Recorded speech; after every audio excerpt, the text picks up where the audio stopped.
Vous écoutez la leçon biblique de l'Église de la Science chrétienne indépendante de Plainfield, située à Plainfield, New Jersey, États-Unis d'Amérique. Leçon du dimanche 4 août 2019. Sujet: amour. Texte d'or, Romains. Toutes choses concourent au bien de ceux qui aiment Dieu. Lecture alternée. Bien-aimés, aimons-nous les uns les autres, car l'amour est de Dieu, et quiconque aime est né de Dieu et connaît Dieu. Celui qui n'aime pas n'a pas connu Dieu, car Dieu est amour. L'amour de Dieu a été manifesté envers nous, en ce que Dieu a envoyé son Fils unique dans le monde, afin que nous vivions par lui. Et cet amour consiste non point en ce que nous avons aimé Dieu, mais en ce qu'il nous a aimés et a envoyé son Fils comme victime expiatoire pour nos péchés. Bien-aimés, si Dieu nous a ainsi aimés, nous devons aussi nous aimer les uns les autres. Personne n'a jamais vu Dieu. Si nous nous aimons les uns les autres, Dieu demeure en nous, et son amour est parfait en nous.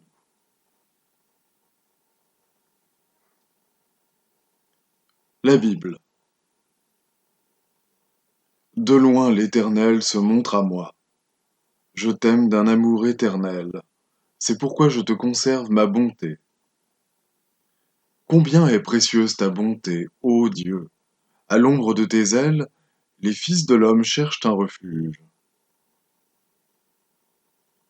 Quand David fut de retour après avoir tué le Philistin, Abner le prit et le mena devant Saül. Saül lui dit: « De qui es-tu fils, jeune homme ?» Et David répondit: « Je suis fils de ton serviteur Isaïe, Bethléemite. » David avait achevé de parler à Saül. Et dès lors, l'âme de Jonathan fut attachée à l'âme de David, et Jonathan l'aima comme son âme. Jonathan fit alliance avec David parce qu'il l'aimait comme son âme. Il ôta le manteau qu'il portait pour le donner à David, et il lui donna ses vêtements, même son épée, son arc et sa ceinture. Les femmes sortirent de toutes les villes d'Israël au-devant du roi Saül, en chantant et en dansant au son des tambourins et des triangles, et en poussant des cris de joie. Les femmes qui chantaient se répondaient les unes aux autres, et disaient: « Saül a frappé ses 1000, et David ses 10 000. » Saül fut très irrité, et cela lui déplut. Il dit: « On en donne 10 000 à David, et c'est à moi que l'on donne les 1000. Il ne lui manque plus que la royauté. » Et Saül regarda David d'un mauvais œil à partir de ce jour et dans la suite. Saül parla à Jonathan, son fils, et à tous ses serviteurs de faire mourir David. Mais Jonathan, fils de Saül, qui avait une grande affection pour David, l'en informa et lui dit: « Saül, mon père, cherche à te faire mourir. Sois donc sur tes gardes demain matin, reste dans un lieu retiré et cache-toi. » David demeura au désert, dans des lieux forts, et il resta sur la montagne du désert de Ziph. Saül le cherchait toujours, mais Dieu ne le livra pas entre ses mains. Ce fut alors que Jonathan, fils de Saül, se leva et alla vers David dans la forêt. Il fortifia sa confiance en Dieu et lui dit: « Ne crains rien, car la main de Saül, mon père, ne t'atteindra pas. Tu régneras sur Israël, et moi je serai au second rang près de toi. Saül, mon père, le sait bien aussi. » Ils firent tous deux alliance devant l'Éternel. Jésus parcourait toute la Galilée, enseignant dans les synagogues, prêchant la bonne nouvelle du royaume. Voyant la foule, Jésus monta sur la montagne, et après qu'il se fut assis, ses disciples s'approchèrent de lui. Puis, Ayant ouvert la bouche, il les enseigna et dit: Vous avez appris qu'il a été dit: Tu aimeras ton prochain et tu haïras ton ennemi.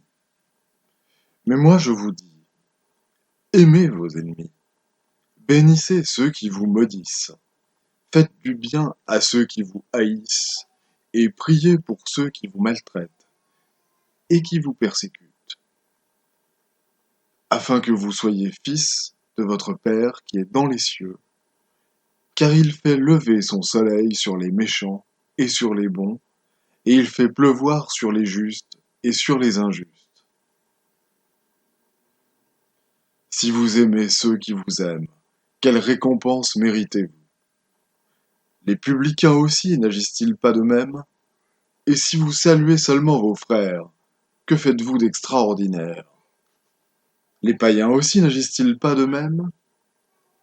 Soyez donc parfaits, comme votre Père céleste est parfait.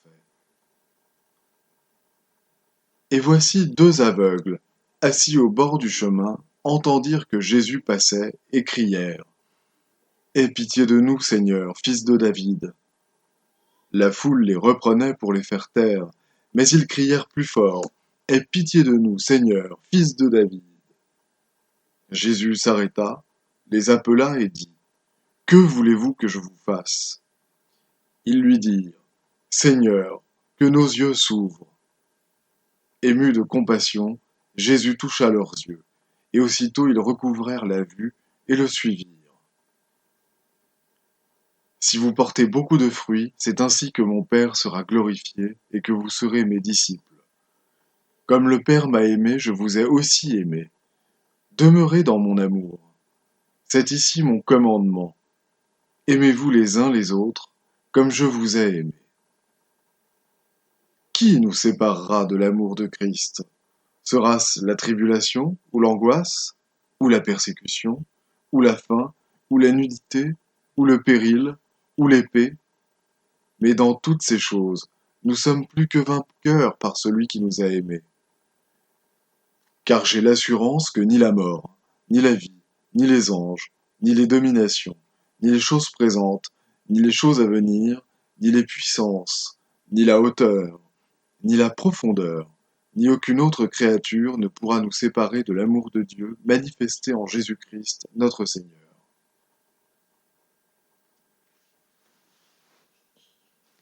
Je vais maintenant lire les passages corrélatifs tirés du livre d'études de la science chrétienne, Science et santé, avec la clé des Écritures.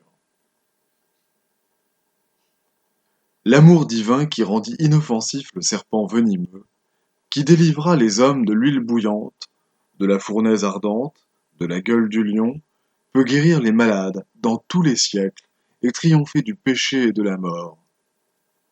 Il couronna les démonstrations de Jésus d'une puissance et d'un amour incomparables. Mais cet entendement, qui était aussi en Christ Jésus, doit toujours accompagner la lettre de la science afin de confirmer et de répéter les anciennes démonstrations des prophètes et des apôtres.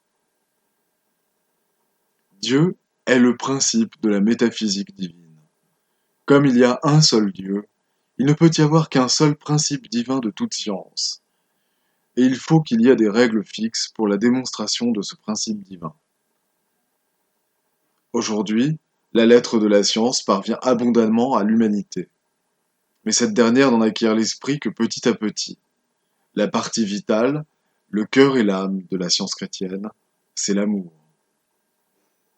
En interprétant Dieu comme sauveur corporel, et non pas comme principe rédempteur ou amour divin, nous continuerons à chercher le salut dans le pardon et non dans la réforme, et nous aurons recours à la matière pour la guérison des malades au lieu de nous adresser à l'esprit.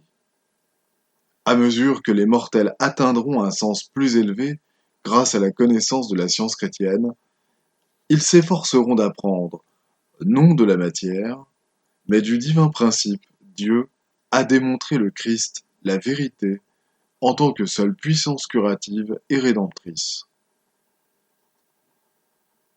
L'amour pour Dieu et pour l'homme est le vrai mobile à la fois pour guérir et pour enseigner.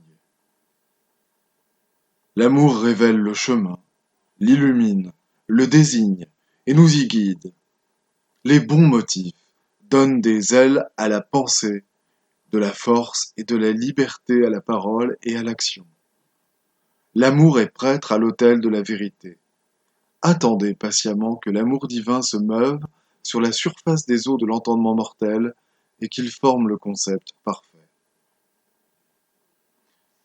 Si la maladie est réelle, elle appartient à l'immortalité. Si elle est vraie, elle fait partie de la vérité. Tenteriez-vous avec ou sans médicament de détruire une qualité ou une condition de la vérité? Mais si la maladie et le péché sont des illusions, à notre réveil de ce songe mortel ou illusion, nous nous trouverons dans la santé, la sainteté et l'immortalité. Ce réveil est la venue éternelle du Christ. C'est le précurseur de la vérité qui chasse l'erreur et guérit les malades. C'est là le salut qui vient par Dieu, le principe divin, l'amour, ainsi que le démontra Jésus. Le médecin qui manque de sympathie à l'égard de son semblable est dépourvu d'affection humaine. Et nous avons l'autorité apostolique pour demander: celui qui n'aime pas son frère qu'il voit, comment peut-il aimer Dieu qu'il ne voit pas? Dépourvu de cette affection spirituelle, le médecin manque de foi en l'entendement divin et il n'a pas cette recognition de l'amour infini qui seul confère le pouvoir guérisseur. Il nous faut former dans notre pensée des modèles parfaits et les contempler constamment. Autrement, nous ne les reproduirons jamais dans des vies sublimes et nobles. Que le désintéressement, la bonté, la miséricorde, la justice, la santé, la sainteté, l'amour, le royaume des cieux, règnent au-dedans de nous, et le péché, la maladie et la mort diminueront jusqu'à ce qu'ils disparaissent finalement. Si nous désirons suivre le Christ, la vérité, nous devons le faire de la manière désignée par Dieu. Jésus dit: celui qui croit en moi fera aussi les œuvres que je fais. Celui qui voudrait parvenir à la source et trouver le divin remède à tous les maux ne devrait pas essayer de gravir la colline de la science par un autre chemin. Toute la nature enseigne l'amour de Dieu pour l'homme, mais l'homme ne peut aimer Dieu par-dessus tout et vouer toute son affection aux choses spirituelles tant qu'il aime les matériels ou qu'il a plus de confiance en ce qui est matériel qu'en ce qui est spirituel. C'est l'ignorance et la fausse croyance fondée sur un sens matériel des choses qui cachent la beauté et la bonté spirituelle.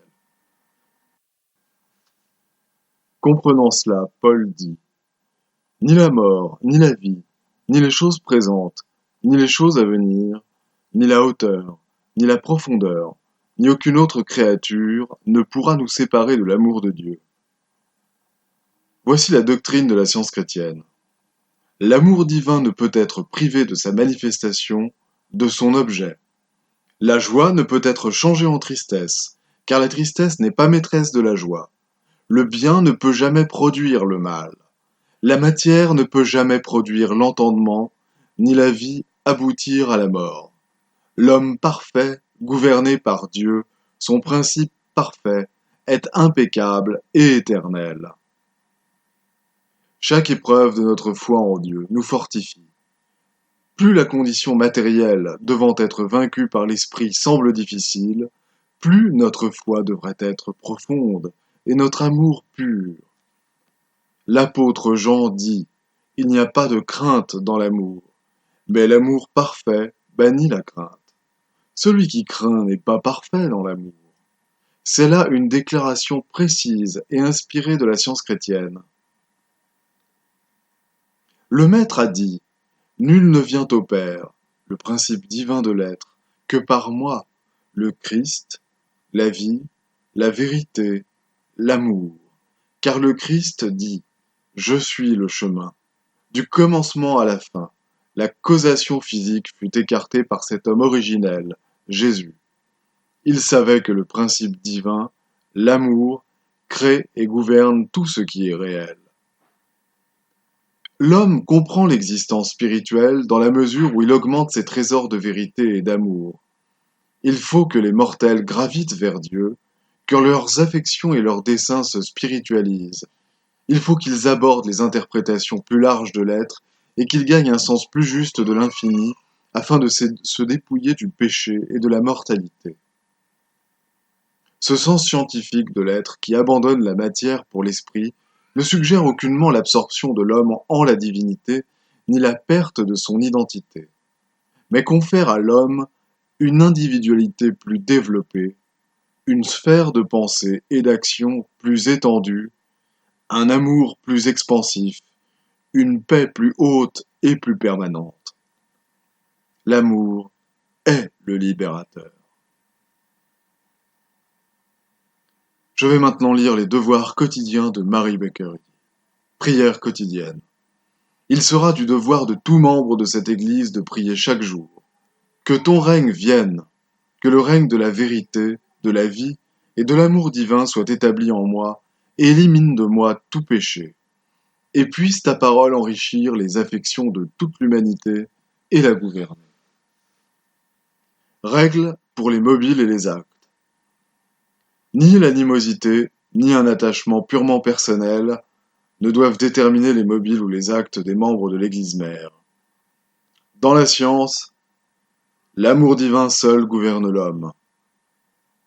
Et un scientiste chrétien reflète les douces aménités de l'amour en réprouvant le péché et en manifestant un véritable esprit de fraternité, de charité et de pardon. Les membres de cette Église doivent journellement veiller et prier pour être délivrés de tout mal, pour ne pas prophétiser, juger, condamner, conseiller, influencer ou être influencé d'une manière erronée. Vigilance face au devoir. Il sera du devoir de chaque membre de cette Église de se défendre journellement contre la suggestion mentale agressive et de ne pas se laisser entraîner à oublier ou à négliger son devoir envers Dieu, envers son leader et envers l'humanité. Par ses œuvres, il sera jugé et justifié ou condamné.